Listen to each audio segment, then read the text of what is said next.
Welcome back to Giant Monster Games. My name is Adrian. We're playing some Zoo, and we have a one-lander hand, which we're not gonna keep. We're gonna mulligan this away. And this is also a one-lander hand. I think it's a one-lander hand we can actually keep, theoretically. It's not a very good one-lander hand, but the problem with the Zoo is you just really can't go down to like 5 cards. That is like major handicap. But we're gonna keep it. Fingers crossed, you are going to the bottom. Bottom of the library. You are not the card I want to see. We're also on the draw, so I'm not as concerned about being, in a one-lander hand. We do have a bunch of one-drops. I mean, if we're playing against Goblins, and that's exciting. Yeah, that is super exciting. We're gonna have to hold up this bolt, I think. I think we need to hold up the bolt in case. It depends on if he's playing a budget Goblins deck or a not budget Goblins deck. I think we go this way because if he's playing budget Goblins, which is completely possible, we see a lot of budget Goblin deck running around. Then bolt can be put onto I don't know whatever. Oh wait. Okay, we are definitely playing against a budget Goblin deck. Because my opponent literally just messaged me, "Hey, I got this deck from you." So we're playing against a budget Goblins deck. That's super funny, super duper funny. Okay, so anyways, that's it. We need to hold up bolt. Normally, you hold up bolt for like Goblin War Chieftain, or there's a whole bunch of other like super high value cards, or like Goblin Rabble Master. Where in this case, we can actually hold it up for like Goblin Pile Driver, which Goblin Pile Driver is probably the most valuable card in the deck. But there's also a couple other cards you kind of need to keep an eye out for. So, but Goblin Pile Driver being the big one. Obviously, the Lightning Bolt are generally... Wow, this is like literally the exact deck. Shock. He's playing like the super budget version. That's nice. Well done. I applaud you. If you see this video, I applaud you. I'm very excited. I don't know. I think Goblins is faster than Zoo. So, in this case, in this exact matchup. So, we will see. We will see. Okay, so yeah, we're gonna hold up the Lightning Bolt for. We might actually Lightning Bolt Foundry Street Denizen next turn. We may have to do that. Oh, I jumped my opponent's graveyard as well. Yeah, so we're taking 2 to the face, which is fine. Super funny, super duper funny. Yes. Okay, so on our turn. Oh, Cinderglade. Okay, well, we can just play that. Oh wait. I got it confused for Game Trail. Guys. So we're just going to ship it to our opponent's turn because that was a punt misplay right there. It's a magical mishap, if you will. And, yeah. Totally forgot. Because there's Game Trail and then there's Cinderglade, which are two, they're both good cards. Cinderglade is you have to have 2 or more basic lands. And Game Trail is you need to reveal a mountain. Just get them confused because I don't ever play with them. I play with them in like budget decks, but like when I'm actually playing Magic, like doing other stuff, not so much. And both of these guys, lots of triggering. This is very scary. I'm gonna go to always yield on these guys. So swinging it for 6, turn 3. Jeez. Oh no.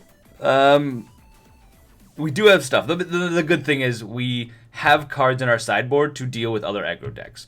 Because Zoo is halfway between like the super fast aggro and the like mid-range y kind of deck, where it is also super fast, but it's not as fast as Goblins.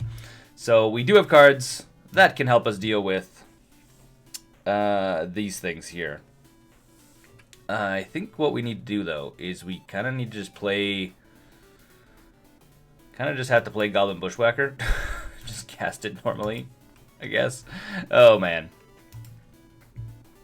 Okay, well, that's going to be a thing. And then we are going to probably we're going to probably blow up his Foundry Street Denizen. This is my game plan. Blow up the Foundry Street Denizen. He has 4 cards in hand, 2 lands in play. So at this point, he could either play a Goblin Bushwhacker with Kicker and get a ton of stuff into play, or he could. He needs to play another land in order to get Reckless Bushwhacker off. Because you need to play a spell before it. So Reckless Bushwhacker is like almost always a 3-drop, like on turn 3 if you can play it. Where Goblin Bushwhacker can theoretically be played on turn 2, or with 2 mana, I should say. There we go. So there's the Goblin Bushwhacker, which is a very good card in this exact situation. Is it enough to kill us outright? I don't think so. 2, 4, 6, 8, 9, 10, 11, 12. Yes, so we would have to have an answer. Our answer is going to be blocking Foundry Street Denizen and then bolting the other Foundry Street Denizen. That is going to be our answers. Because these guys are 3/3s now, which is fun. Fun for him, not so fun for us. So, super fast goblins. I don't see any of the artifact stuff yet. I'm assuming it's the exact. I mean, if you're running Shock, he's literally running the exact deck. Super funny. Makes me very happy inside. I feel very proud right now. I feel like a proud papa. Okay, and then we're going to go to blocks, and we're going to block here to here. And we'll take, what, 6 damage? So we have one more turn of stuff happening. Hey, we have another bolt, which is fun. It is a fun answer. Not necessarily an answer, but a fun card to have in hand. And I think we just cast this guy as normal and then ship it to our opponent's turn. Now, at this point, it looks like a mirror match with splashed green, but not actually what it is. It just looks that way because we have our Bushwhackers. Because in like a budget zoo deck, Bushwhackers is a really, really good like push to win option. But if you're playing like non-budget zoo, you kind of take out the Bushwhackers because there's a lot better value creatures you can get. Oh, there's the Signal Pest. Luckily, Signal Pest doesn't have haste. Think that's lucky, unless he has another Goblin Bushwhacker or either of the Bushwhackers. That Bushwhacker will also do it. So what we need to do, we actually need to Lightning Bolt the Signal Pest right now. We can't have Battlecry doing its thing. That would be really bad for us. I think at this point we might. Do we have? No, we're at 8. Yes, we're dead. We are dead. Let's go to sideboard. GG opponent. Sideboard it is. Okay, well that was a thing. That was a thing that happens. Super funny. Okay. Opponent swings in. We obviously can't block all of the damage. We can block for 2 of the damage. Okay, sideboard. We need a Ratchet Bomb. Ratchet Bomb comes in. We also need to bring in we need to bring in more removal is what we need to do. And I'm also thinking, do we bring in Vines? I don't think we actually bring in Vines. Vines is fun, but not amazing. Rampager, we can bring out one of you for sure. Kind of thinking 2 might not be a terrible idea. Boar is good, Kurdape is good. Our Bushwhackers are fantastic. I'm kind of 50-50 on the Narman Renegade, simply because it's a 1-drop, so we can get it down early, which is kind of what we need to do with our opponent. Is just get stuff into play fast, so we can actually start blocking his things. So Renegade is good. Second Bushwhackers, are they also good? I think the answer is yes. I think we take out a second Rampager. And what else do we go down? Experiment 1 is good. The Militants, I think we can take out the Militants in exchange for another Renegade. Mostly because Renegade has toughness 2, so if he's just trying to swing in to get extra damage, we can potentially block and keep creatures. So I think that's the way we go. Don't think there's anything else we want to do. So submit it. That's what we're going with. Hopefully we can get better draws this time. We just weren't getting what we needed. We're gonna play first for sure. Let's open up these graveyards for you guys. Well, this is a better starting hand. Ratchet Bomb is always nice. Double Burning Tree Emissary is gonna be really nice. I think this is actually the nuts opening hand. Like crazy. Absolutely nuts. Yeah, let's keep this. So basically, turn 1, we're going to throw down... we're going to have to go down and slow down Cinderglade. And then turn 2, we can throw down Bam Bam Bam. That's an option. We'll see what we draw into as well. But turn 1's going to be Cinderglade, because obviously we don't have 2 more basic lands. So, throw down the Cinderglade. Ship it to our opponent. Yeah. Because that would be, if we throw in all 3 of these guys, it's going to be what? 2, 4, 6, 7, 8, 9. It'll be 9 damage. Assuming our opponent doesn't have anything in play. Assuming. Oh, hold on. This guy doesn't give him +1/+7 to himself either. Hey. It's a Goblin Bushwhacker. Neat. The other option would be, well, let's see what we draw. Let's see what we draw before we make any real decisions, but I think that might be the plan, is just try and swing in for 9 right away. Mountain. That is a thing. Yeah, let's go for it, and then we can play Goblin Bushwhacker next turn and try and get in a bigger rush as well. So, gonna be, sure, green, green. Burning Tree Emissary gets us 2 mana, gets us a red and a green. Always yield to this. We know what's going to happen with that, no matter what. Play another one. Bam, bam. Use that mana. Super cool. And then we're going to play you for your Surge Cast. And then we always yield to you as well. And then we're going to go to combat. We're going to swing in for 9 damage on turn 2. Yep. Go to combat. Attack with all creatures. In theory, he can actually block and get a favorable trade on this guy, which is fine if he wants to do that. If not, we're gonna swing in for 9, which is pretty fun. Turn 2 play. Oh, he doesn't block it. He's going for the damage. Okay, well, we're gonna Goblin Bushwhacker next turn anyways. So unless our opponent has some awesomeness in their hand, I mean, they could have some awesomeness. There's awesomeness to be had. Goblins is a super fast deck, so completely possible. So, ooh, another mountain. Wish I had these lands. I find I don't. I have all the, like, the lands of the big boxes on the bottom. It's just so much better. I kind of wish that these were, like, what all of the lands in Magic look like. This looks so much better. In my opinion. I like them a lot better. But, beggars can't be choosers.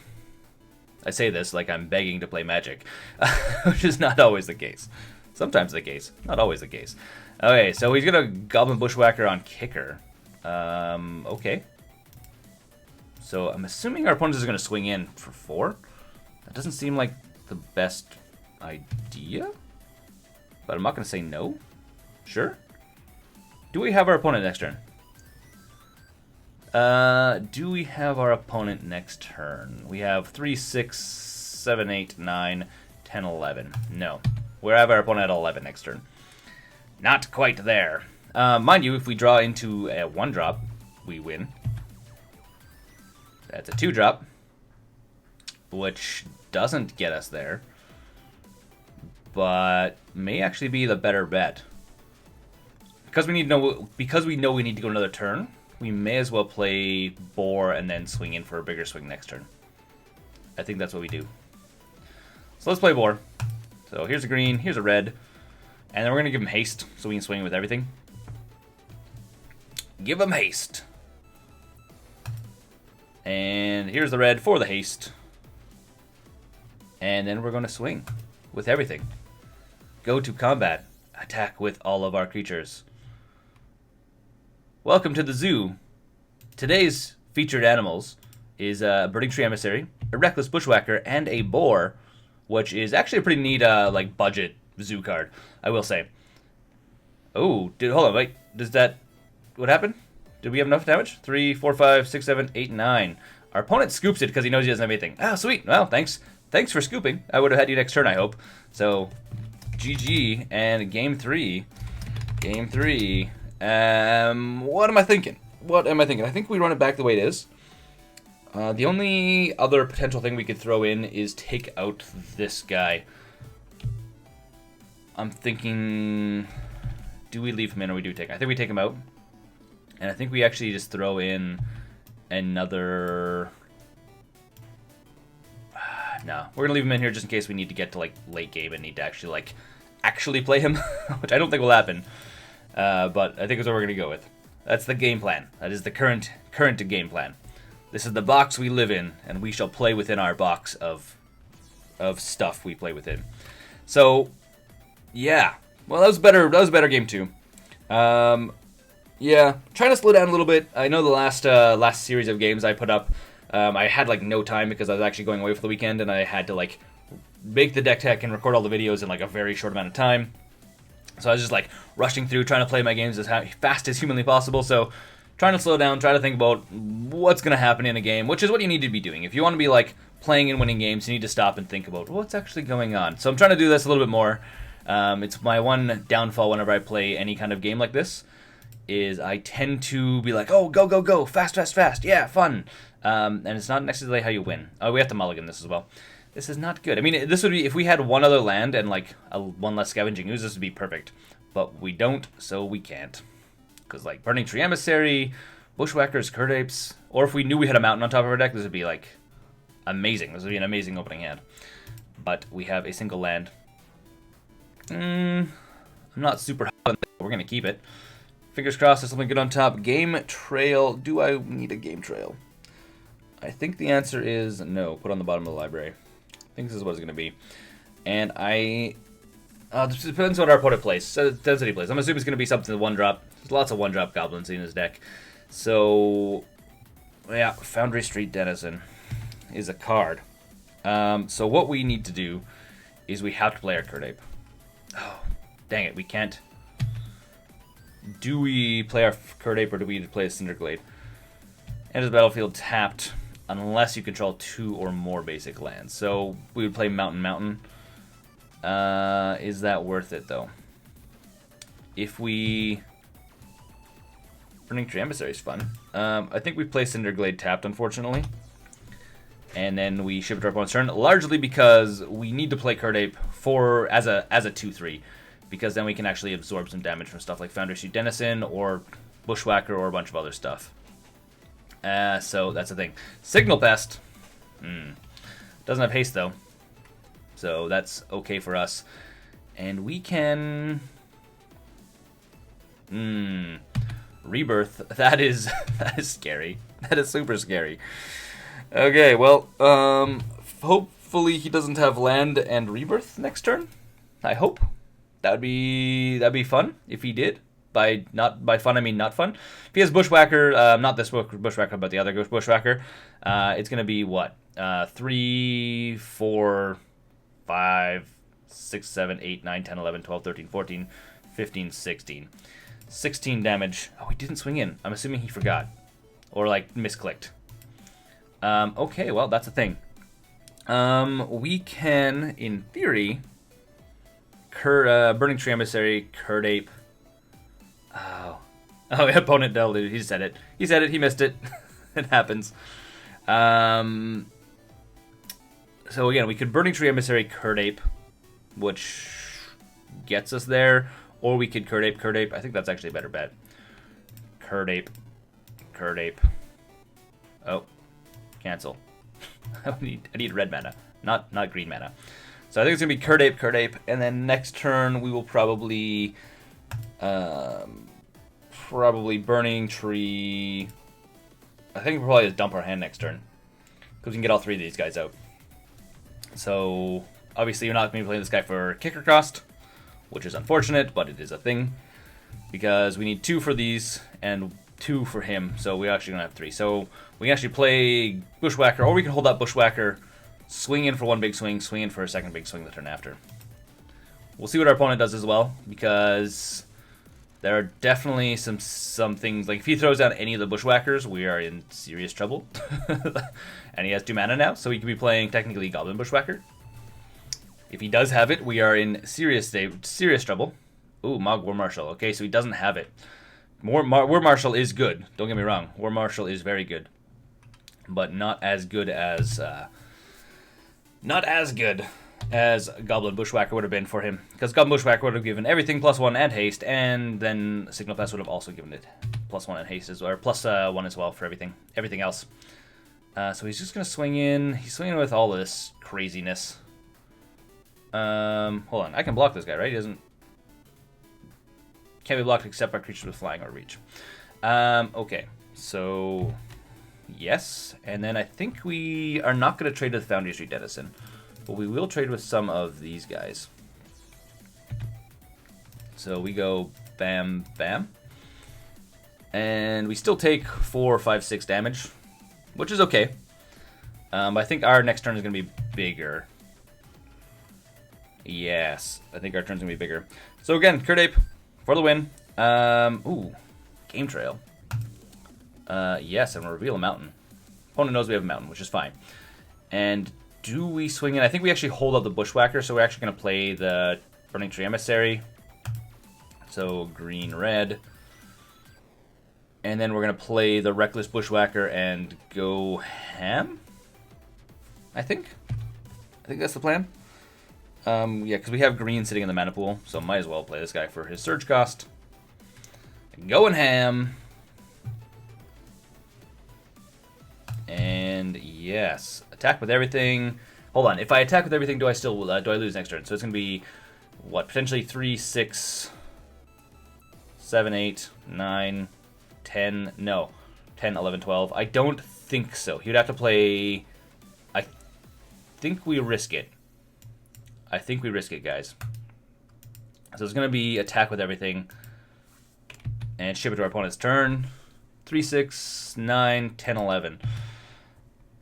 Ooh, aggro versus aggro.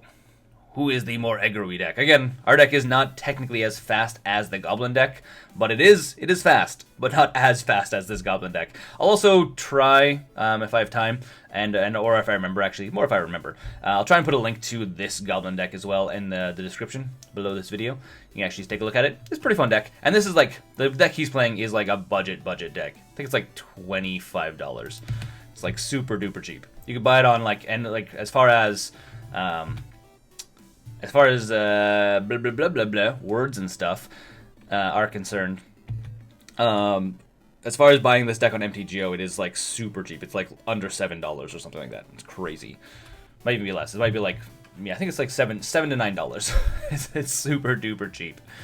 So if you're looking to get into playing Magic and you don't have much money, bam, Goblin deck. And there's some simple upgrades you can do as well. I mean, he's running Shocks because Shocks were in the original build of the deck, but Shock is like directly upgraded into Lightning Bolt. So if you have like an extra couple bucks, Lightning Bolt. Goblin Pile Driver, that is a card. Protection from blue. Luckily, he doesn't have anything to give it haste, which is good for us. Does he go all out? I don't think so. I think he needs to hold up. At this point, it now becomes a Mexican stand. Oh, he is going for it. He's going for it. I don't think that's a smart call on his part, but I'll let go for it, I guess, right? I was at 6, 7, 8, 9 damage. I think we need to out-aggro him next turn. So, depending on what we draw, if we draw good, it's going to be amazing. If we don't draw good, it's going to be bad. Drawing bad. Okay, well, that's the thing that happens. If we play Bushwhacker for its kicker cost, what happens? So it's going to be 3, 6, 9, 10, 11. So it'll be exactly damage, which doesn't work for us. Does not work at all, because we need to either kill him or not. And obviously if we swing in with 11 damage, he's going to block and not take 10 damage, and not take that damage. So I think what we need to do is cast Bushwhacker a la normal. Actually, I should have held up Bushwhacker. Well, that was a bad play on my part. Wow, that was a total misplay, actually. 100% should have left him up, because then if I drew into something, I can actually probably do a surprise attack. I didn't do that, though. Didn't do it. We ship to our opponent's turn because we're kind of on the razor's edge here. Razor's edge, where we need... Yeah, we're on razor's edge here. If he swings it with everything, which could happen, if he has like... Okay, if he has a good Goblin Bushwhacker, we are in serious trouble. If he Goblin Grenade, will also do it. GG. Here I am making an elaborate game plan. This is how we're going to do this, and this is how we're going to do this. Well, I will say Budget Goblins out-races the Zoo deck. Mind you, it was a good game. It was a good game. And there was a couple things I could have played maybe a little bit better. Could I have played better? I think I made some pretty good choices. Could have drawed better. Got a little bit of a died to deck variance a little bit there. Anyways, until next time though, my name's Adrian, this is GiantMonsterGames, thanks for watching, and don't forget to game like a giant monster. Thanks for watching the videos here on GiantMonsterGames. If you want to support the channel directly, we now have a Patreon page which you can go and become part of the broader GiantMonsterGames community. Additionally, if you want to see some other awesome videos, you can click right here or right here.